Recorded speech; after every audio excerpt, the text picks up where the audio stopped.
Hi, എന്നാണ്ട് വിശേഷം? എല്ലാവരും ഈസ്റ്ററൊക്കെ നന്നായിട്ട് ആഘോഷിച്ചോ? എല്ലാവർക്കും ഞങ്ങളുടെ ഈസ്റ്റർ ആശംസകൾ. ഇനി കുറച്ച് ഫ്ലാഷ് ബാക്ക് പറയാം.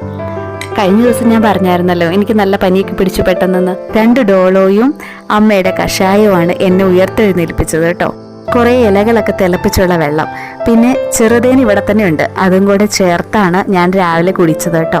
ഇത് കുടിക്കുമ്പോൾ നന്നായിട്ട് നമ്മൾ വേർക്കും, പിന്നെ ഒരു ഫ്രഷ്നെസ് ആണ്.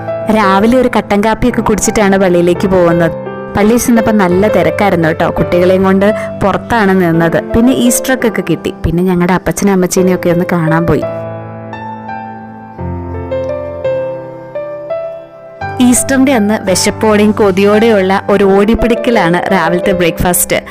ഇനിയെല്ലാം മേശപ്പുറത്താക്കിയിട്ട് ഇങ്ങനെ പ്ലേറ്റ് നീട്ടിയിരിക്കും. അപ്പനും അമ്മയും കൂടി ഇതൊക്കെ വിളമ്പി തരും. അപ്പോൾ നല്ല സുഖമായിട്ട് കുഞ്ഞുങ്ങളെ പോലെ ഇരുന്ന് കഴിക്കാം. ഇതൊക്കെയാണ് ഈസ്റ്ററിന്റെ ഒരു സന്തോഷം. ദുഃഖശനിയാഴ്ച പലതരം ഇറച്ചികളോടും മീനിനോടും ഒക്കെ മൽപ്പിടുത്തതിന് ശേഷം നല്ല ആസ്വദിച്ച് ഭക്ഷണം കഴിച്ച് വിശ്രമിക്കുന്ന ഒരു ദിവസം കൂടിയാണ് കേട്ടോ ഈസ്റ്റർ. എന്നാലും ഇടയ്ക്ക് ദാഹിക്കും. പിന്നെ ഞങ്ങൾ ജ്യൂസ് ഉണ്ടാക്കും. പിന്നെ മുറ്റത്തുള്ള പേരയ്ക്ക പറിച്ച് കഴിക്കും. മൽബറി ഉണ്ട്, അതിടയ്ക്ക് പറിച്ച് കഴിക്കാം. പിന്നെ ചൈനീസ് ഓറഞ്ച് ഉണ്ട്, അതിടയ്ക്കിടയ്ക്ക് ജ്യൂസ് ഉണ്ടാക്കി കുടിക്കും. ഇങ്ങനെയൊക്കെ പോകും ഞങ്ങളുടെ ദിവസങ്ങൾ. ഇന്ന് ഉച്ചയ്ക്കാണെങ്കിലും അരി മാത്രം വെച്ചാൽ മതി, ബാക്കി എല്ലാ കറികളും നേരത്തെ തന്നെ ഉണ്ടാക്കി വെച്ചിട്ടുണ്ടായിരുന്നു കേട്ടോ.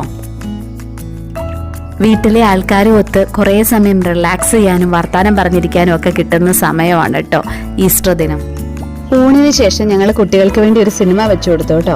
പിന്നെ കുറച്ച് സമയം റെസ്റ്റൊക്കെ എടുത്തിട്ട് കുറച്ച് കോവയ്ക്കൊക്കെ ഇവിടെ ഉണ്ട്. അപ്പോൾ കോവയ്ക്കൊക്കെ പറിച്ച് ഞങ്ങൾ തറവാട്ടിലും അതുപോലെ സായി ചാച്ചൻ്റെ വീട്ടിലൊക്കെ പോയി അവിടെ കോവയ്ക്കൊക്കെ കൊടുത്ത് പിന്നെ തിരിച്ചു വരുന്ന വഴി അവിടുന്ന് എന്തെങ്കിലുമൊക്കെ പൊതി കാണുമല്ലോ, അപ്പോൾ അതൊക്കെ ആയിട്ട് തിരിച്ചു വന്നു. ഇതൊക്കെയാണ് ഞങ്ങളുടെ ഈസ്റ്റർ വിശേഷങ്ങൾ കേട്ടോ. ഞങ്ങളിങ്ങനെ ഇവിടെ നിന്ന് അങ്ങോട്ട് പോയി അവിടെ നിന്ന് ഇങ്ങോട്ട് പോയി റെസ്റ്റൊക്കെ എടുത്തത് കഴിയുന്ന ഒരു ദിവസമാണ് ഈസ്റ്റർ. അപ്പം അടുത്ത വീഡിയോയിലൂടെ വീണ്ടും കാണാം. അതുവരെ by. Thank you for watching.